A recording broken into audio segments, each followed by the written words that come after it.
Hi, welcome back to my series of video reflections on Holy Week. We're here at Holy Thursday, the beginning of the sacred Triduum. Those three holiest days of the year, three of my favorite days of the year, when we have an opportunity to enter much more deeply into communion with our Lord. And on this Holy Thursday, I wanted to reflect with you about a couple of the teachings that Jesus has given us at this Holy Thursday, where he institutes the Eucharist and the priesthood. So the first thing is recorded in Luke chapter 22, verse 15, where Jesus says, "I have earnestly desired to eat this Passover with you before I suffer." Those words that Jesus speaks there are incredibly powerful to me. He deeply desires to come into communion with not only the apostles, but with each and every one of us. And so what do we do when we desire to come into communion with a person? I'm here at my kitchen table that we celebrate meals with our family, with our loved ones, with our friends. And when we have a banquet to celebrate, we deeply desire that we would be able to come into communion with those people. And it's no different for Jesus. Jesus deeply desires that for us on a weekly basis, especially at the Eucharist, but then in a final way, in a heavenly way, that we would commune with him at that heavenly banquet.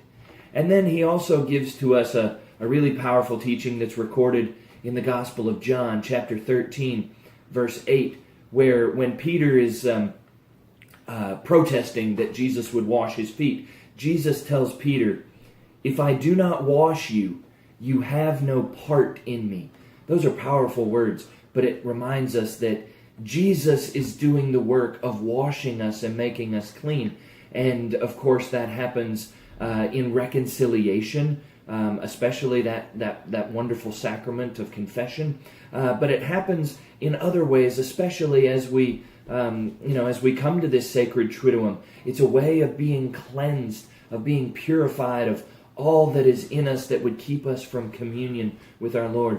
And again, like when we have family meals, we don't allow our kids to come to the table without washing their hands first, right? If you don't wash your hands, you have no part in this communion. And so we need to remember that Jesus wants to wash us clean of everything that keeps us from communion with him. Finally, I just want to reflect that it's possible for us to suffer with Jesus, to go to Gethsemane with Jesus. You know, he tells those apostles that he earnestly desires to eat the meal before he suffers. And, you know, where does he go to suffer? He goes primarily to Gethsemane to begin that suffering. And we can go to Gethsemane with our Lord. That can happen tonight after the Holy Thursday Mass, where we may go to an altar of repose and spend some time in prayer, watching with Jesus. But this should happen throughout the year, that we should unite our sufferings with his in that Garden of Gethsemane and just take all of our cares and all of our sufferings and be there with him as he suffers for us and with us. I pray that your Holy Week has been blessed. I pray that you will celebrate the Easter resurrection with great joy. If you want more, visit my website, DerekRotty.com. God bless you.